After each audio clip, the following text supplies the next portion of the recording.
And hello and welcome. We are live. Hello, Jenny. How are you doing? I'm a bit damp because I don't know about you, but it's very, very rainy here today.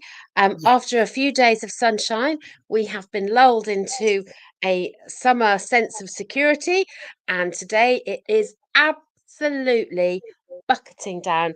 So I apologise. Yes, I'm a bit damp around the edges because I've been outside. Um, but other than that, I am fabulous and looking forward to the show. How are you, Rachel? Yes, not too bad, thank you. It's the same here. The weather is atrocious. So actually, wrapped up in an extra layer today to keep warm. But yeah, other than that, not too bad. The back issues seem to be improving. We've got a cough working its way around the house, but that's one of those things. That time of year, I guess, there seems to be a lot of it about. So to anyone who's watching, please do pop us comments and let us know you're here, because otherwise sometimes it doesn't tell us you're here. And if you're watching on replay, then pop in a hashtag replay, and don't forget that we always love to carry on the conversation. So if you've got comments, if you've got questions, then we'd absolutely love to know. So Jenny, why don't you go first with the first question? Well, my question is, um, I have just run out of tea bags. And Oh, I had this okay. terrible, terrible thing. It's a never. I think what's described as a never event. It just never happens, and I'm not quite sure how it has happened. But I Uh-oh. have run out of tea bags, and I'm utterly devastated, slightly twitchy, that I've run out of tea bags. So my question is, what would be the thing that would cause you most angst, concern, twitchiness if you ran out of it? Oh, okay. What would cause most concern? Not can I make it shorter? What would you hate to run out of? There you Yeah, go. okay. Yeah. Um, that's a really interesting one.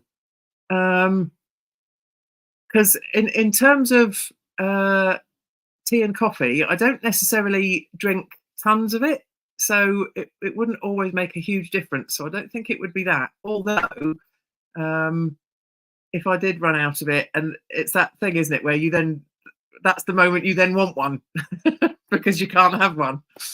Um, Gosh, what would it be if I ran out of Tea it? was just an example, Yeah, because I yeah. am a bit of a tea drinker. So yeah, it could be anything that you. Oh, what would it be? What would it be? That's a Because really quite interesting. often, because quite often, you can replace things, can't you? So Yeah, if I and that's the haven't thing, got isn't tea, it? I could have coffee, but actually, that wouldn't do it for me. If I didn't have tea, I could have water, but it wouldn't do it for me. Yeah, Um, yeah, so it's things like normally, if you run out of one kind of bubble bath, you can um, use soap, but there yeah. are just certain things that you think, oh, if I ran out of that, I would be just a bit discombobulated. It's not the end of the world. I recognize it's a first world problem, but Yes, indeed. it was an interesting response to when I took out the jar and I took out the last tea bag and I thought, that never happened. Uh-oh.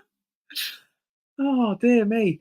Do you know, I mean, not that it's something that, what a position we're in that we never run out of it, but water itself, actually, I think would bother me more when we've had a few occasions in recent months where, due to some national grid issues, we've been told that our water supply has been cut off. And whilst that's not something, unless I suppose I got huge bottles of water and kept them in storage or something. It's not something I can change, so it's not a never event in the same way as the tea bags. But um, it really did make me sit up and realize the importance of water, because I drink a lot of it. Mostly just as water, but sometimes as squash and tea and coffee. Um, but then it's things like washing your hands when you've been to the toilet and having a shower, and you know, so Flushing the many loo. things. Yeah, so many things are impacted by not having water. So, you know, whilst that's not quite in the same vein as the tea bags, it had the same sort of impact on me. It makes me feel a bit discombobulated in terms, well, what do I do? Like, oh gosh, you know, I've really got to think now about when we decide to flush the loo, and you know, is there any water in the dispenser thing in the fridge to keep me going in terms of drinking water? You know, it's yeah, as you've said, first world problems kind of thing. You know, we're very fortunate to live in the Western world where water isn't an issue for us. So yeah, I guess that's makes it seem all the more relevant when it then does disappear. And it Yeah, is those thing, isn't it? I suppose it's that thing about there is an element of taking things for granted, isn't there? We just, very much you know, so. we take Yeah, things for granted, and we just assume that they'll always be there. And I say normally, I'm one step ahead. I've had quite a few visitors just recently, so I think I've obviously taken my eye off the tea bag ball. yeah. Um, so there you Fantastic. go. Love it. But that's definitely something to think on, isn't it? Because I do think there are lots of Yeah, things we take for granted, and you know, we like to potentially be organised and have those things sorted so that we don't run out. And actually, you know, sometimes life does get in the way. So yeah, very normal exactly. problems to happen. Okay, so the first question I'm going to ask you, Jenny, it's another kind of lighter question. What have you done lately just for the pure enjoyment of it? Oh. Firstly, I have to say I do quite a lot of things just for the pure joy of it. Excellent. Um, so I think um, there. Can I have two, or do I have to just Yes, have go for it. one? Have to. Can I have two? So the first one was on Monday when I made chocolate chip cookies with my granddaughter Posy. Very good. Just for the joy of it. And what was even more joyful, because they're very easy to make, what was even more joyful was that Posy did the whole thing wearing a crown. And Yeah. it's that just that wonderful, joyous thing of I'm wearing a crown because I can. Yeah. And Love we it. had such a lot of fun making these chocolate chip cookies. They were beautiful. They turned out incredibly well because I'm always doubtful about that when you have helpers. Um, but it was an incredible joy, just for the fun of it. And the other thing, which I haven't done for a while, was walking in Bluebell Woods. We Oh, have some woods, love. a local arboretum, and I went there just recently, with no other agenda than to just um, hang out with the bluebells. And it was just the most beautiful day. And when we started off, it was a bit foggy and a bit cloudy, and we weren't sure whether uh, we actually, if the bluebells would still be there, whether they'd all Yeah. be closed, and what was going to happen. And by the time we got there, the sun was out, the sky was blue. The bluebells were just blue and beautiful, and it couldn't have been more perfect. So that was an incredibly joyous day, and it felt a little bit decadent because it was on a weekday, so it was Oh, like a work day. So it yeah. took half a day off, and it was fabulous. What about you? Brilliant. Um, I think my most recent one was probably just doing a bit of singing, because the variety show that the girls and I are doing in August does involve some singing. So obviously there is a requirement to practice, um, but it wasn't it wasn't really for practice sake that I was doing it. You know, I was on my own at home, you know, just working from home, and I just decided to take half an hour out of my working day and just sing, because of course no one can hear me, so it doesn't matter. So you can sing at the top of your voice, and it doesn't matter if you get it wrong, and whatever else. Um, and it was fabulous. Yeah, it absolutely brought joy. So I then found myself doing it a bit more because I'd enjoyed it so much. the next few days following that, I did it a couple more times as well, just because it felt good. So yeah. So let us know what you've Singing, been up to, singing, folks, that brings joy, because it's brilliant, isn't it? singing does bring it. It doesn't matter, um, Yeah, and I think the evidence of the military wives choir, the tuneless choir, the rock choir. There are so yeah, many different choirs, and most of them say actually you don't need to be note perfect. The whole point is that you come and learn to do stuff and you have fun. And I think doing things for fun, which is why our reason for doing this, yeah, um, the joy of doing it just for the joy of it, is so um, uplifting, isn't it? yes, really powerful, really powerful, brilliant. Okay, so it's your turn to ask me a question. Well, my second question is slightly different. So the question is, when you find yourself Ooh, sliding into victim mode, okay. what do you do about it? Ooh, that's an interesting one. I like that. Um, so goodness. Um, I mean, that can happen to the best of us, can't it? We can do all the personal development in the world, and be very self-aware. And there are always going to be moments where we feel a bit sorry for ourselves, and start slipping into that victim mode. Um, for me, I mean, one of the key things these days, because I come at life from a place of gratitude, those pity parties don't seem to last as long. And so, in a way, um, I'm happy to let it happen, but not for very long. Um, so, very much, I would use the opportunity to think of the things I'm grateful for, and to just spend a moment seeing life through someone else's eyes. Because when you're very focused on yourself and you're in that victim mode, it's very easy to just stay really insular and not look out at the rest of the world. So I do make an effort to think of things in a different way, to try and reframe and think, well, okay, you know, I'm allowed to feel a bit narked about this, and I'll have my moment. I'll have my 5 minute pity party, but then it's over, done. And I've got lots of things to be grateful for, lots of other things I can be getting on with. Move forward. Yeah.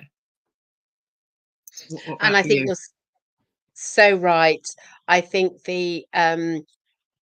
it's firstly it's acknowledging, isn't it? Because sometimes Yes. when we can find ourselves not just sliding but full Yes. slid Yeah. um, into the victim, and sometimes you don't realize that you're doing it till you're in it, and it's Yeah. almost like listen to yourself. Yeah. Listen to yourself. Oh, oh, I can hear that victim voice. And as you said, acknowledging it and going, oh, oh, is it all about me? And the question I always ask when I'm in victim mode is, how have I contributed? How Yes. how how have I, it's quite hard to say, how have I contributed to the situation? Because when you Yeah. start to look at that, then you can think, oh, actually, we are here because of something that either I said or I did or didn't say or didn't do.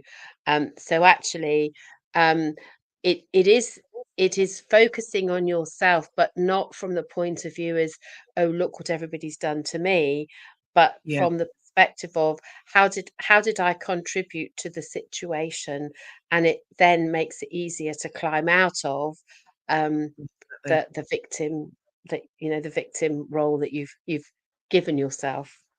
Yeah, because when you take some responsibility, you start to see, okay, there's a positive step I can take here in one direction or another, to try and do something about that.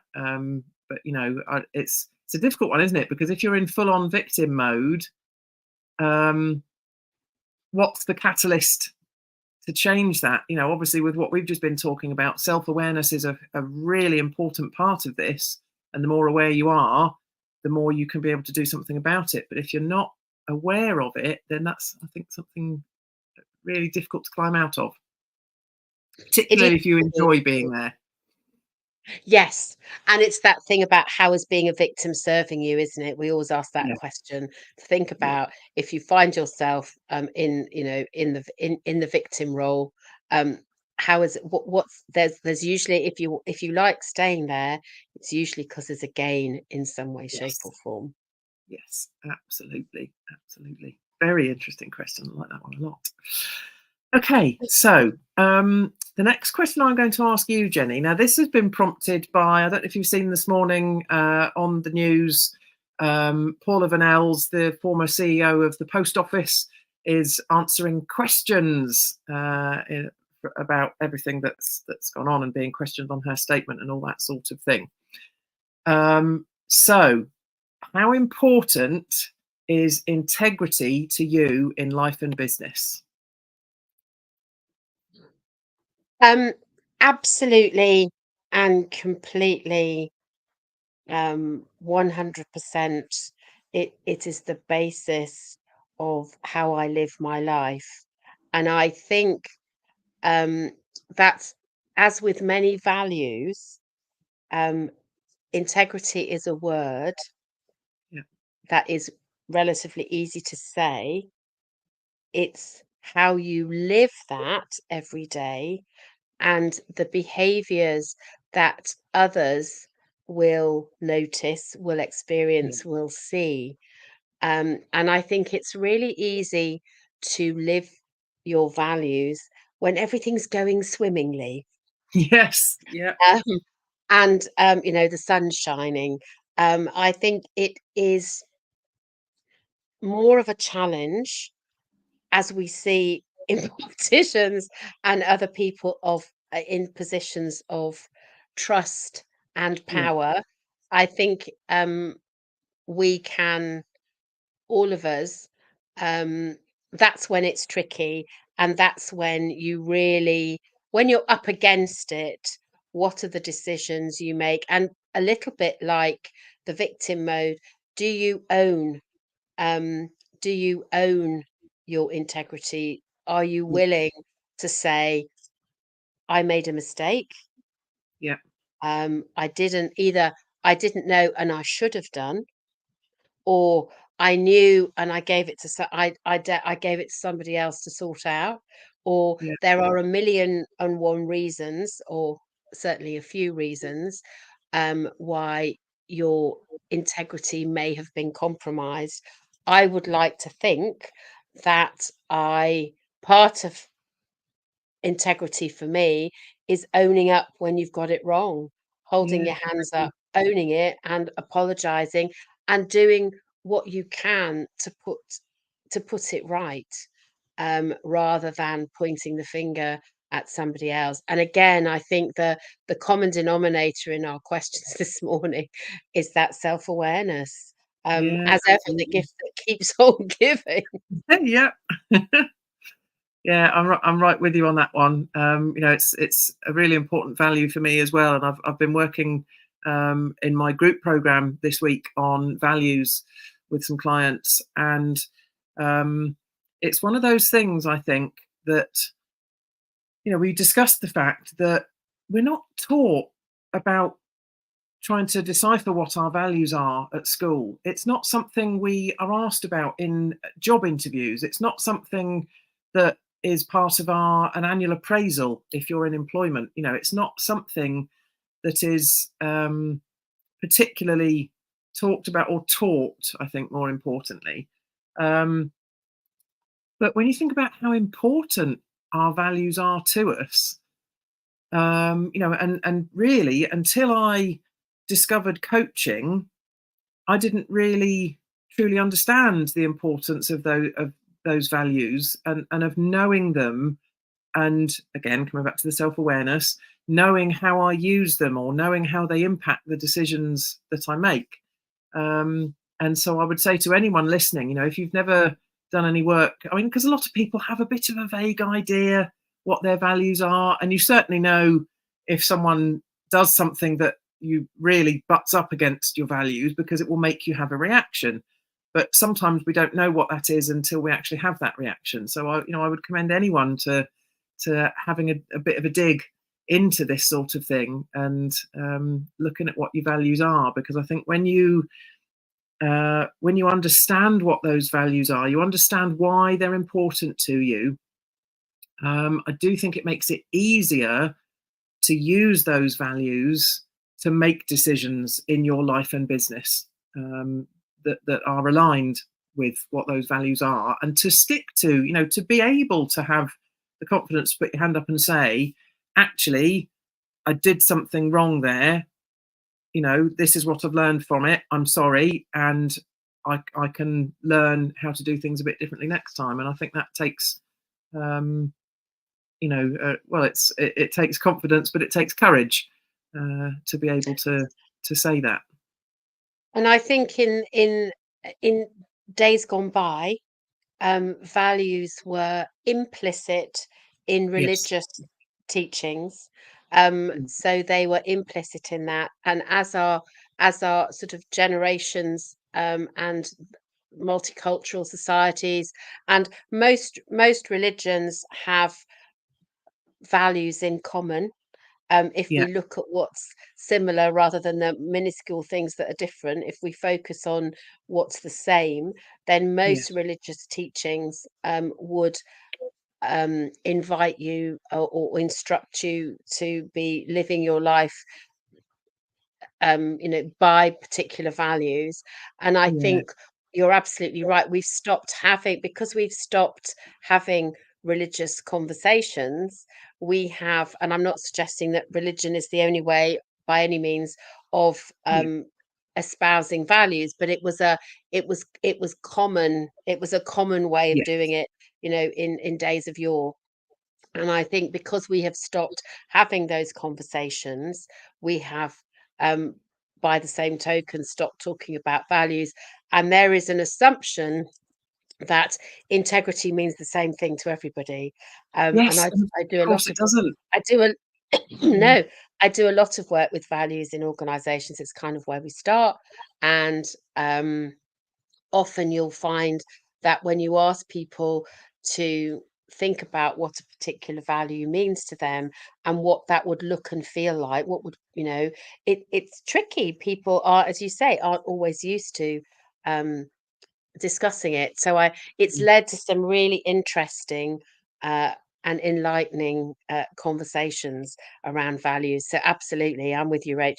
Um, Inviting people to think about and talk about their values is a really is a juicy thing to do. Yes, definitely. Definitely. Fabulous. Right. What's your next question for me then? So we've had a couple of deep ones in the middle, haven't Yeah. we? So my final question um, is more about the summer, because obviously we're coming up to the end of May. I can't believe how quickly I know. May has disappeared, and May bank holiday. So my last question is, what is your favorite summertime activity that is special for summer? Okay. Favorite summertime activity.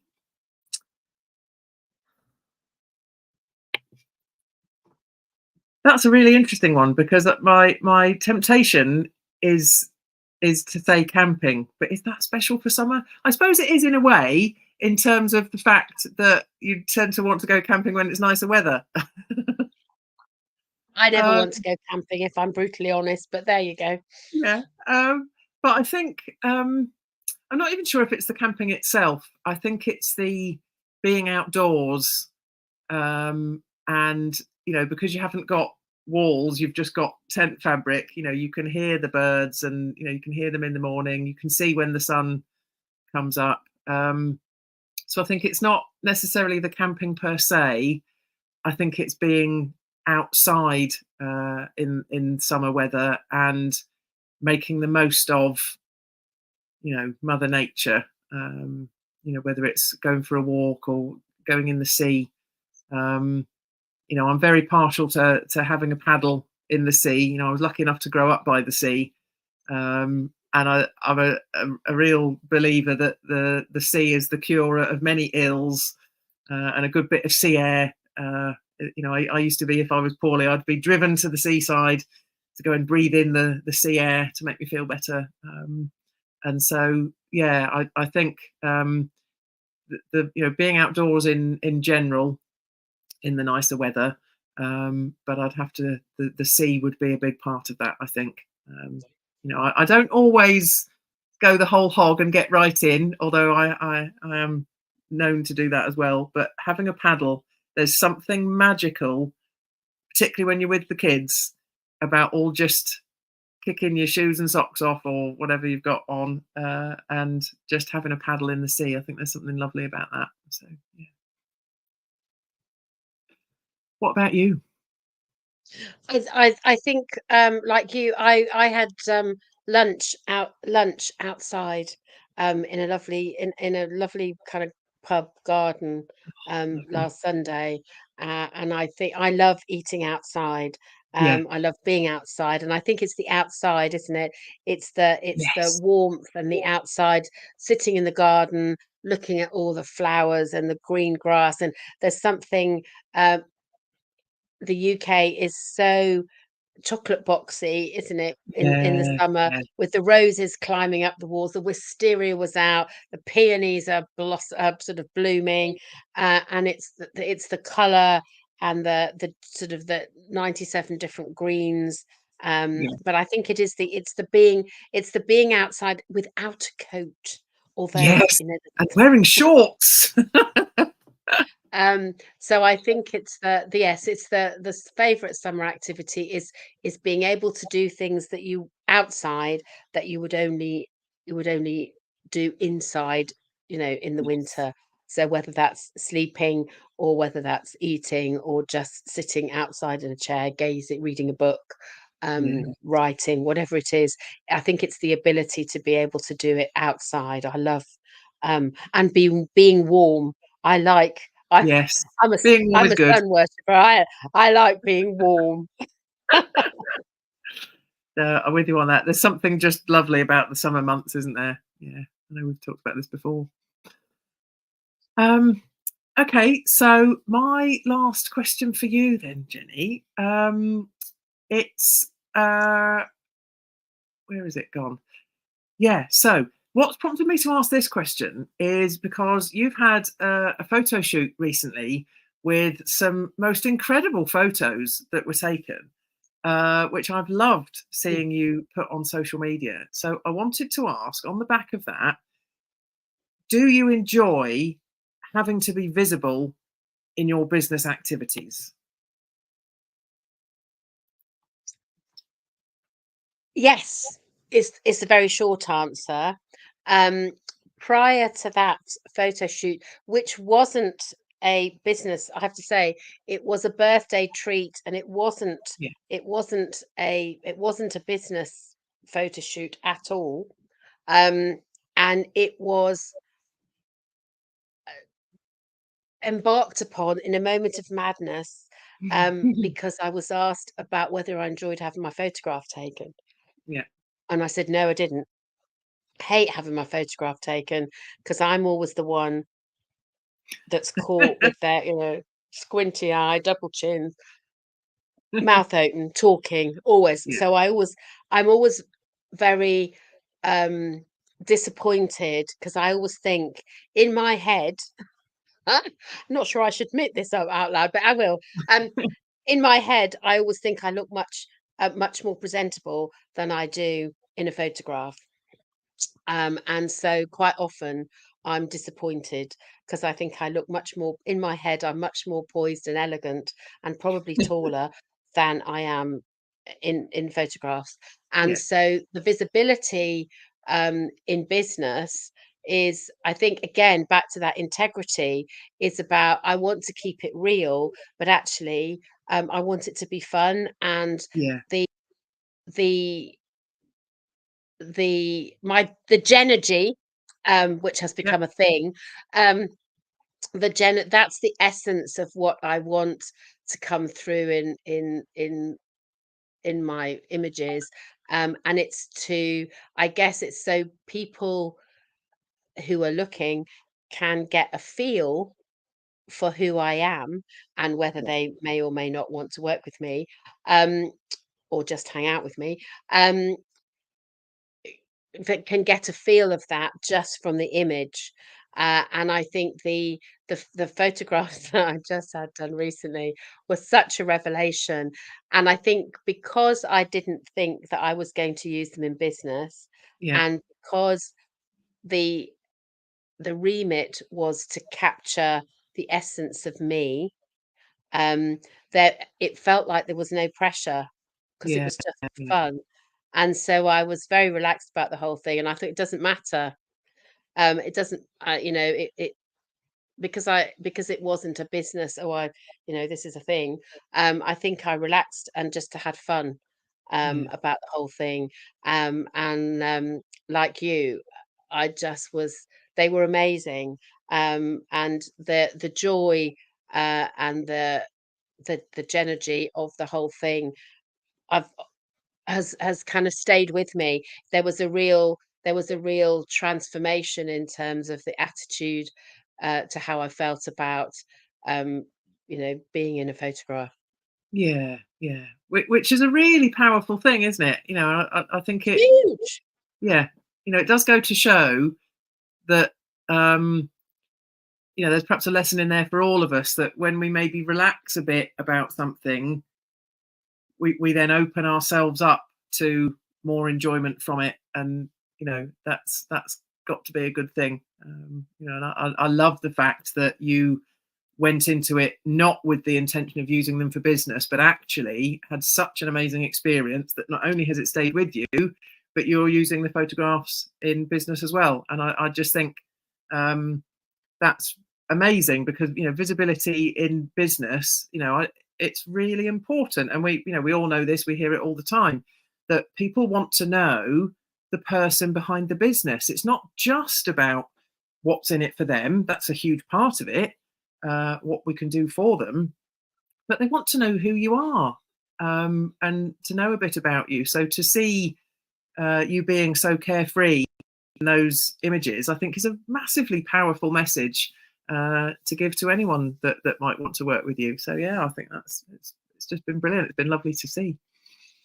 And I think it is that the the keeping it real, and we have that Yeah, the reason we do the Renny Show unedited, yeah, the reason we don't, the reason we ask the questions in the way that we do is about keeping it real, isn't it? So the absolutely. visibility is full of integrity, and hopefully value as well. But the underlying premise is that this is real. There isn't. It's not rehearsed. It's not edited. We're not painted out. We're here in all in all our Yeah, Rennie, uh, as we are. And I think that is absolutely. so, in this world of filters and Oh, yeah. fake book and Instagram and all of the other social medias. I think it is really, really important that we keep it real. Yeah, definitely. I have to be honest. I'm not sure that if I've ever posted a photo using a filter, on things like Don't know how to Instagram. do it. Well, that's one good reason not to. Um, but I think we are who we are.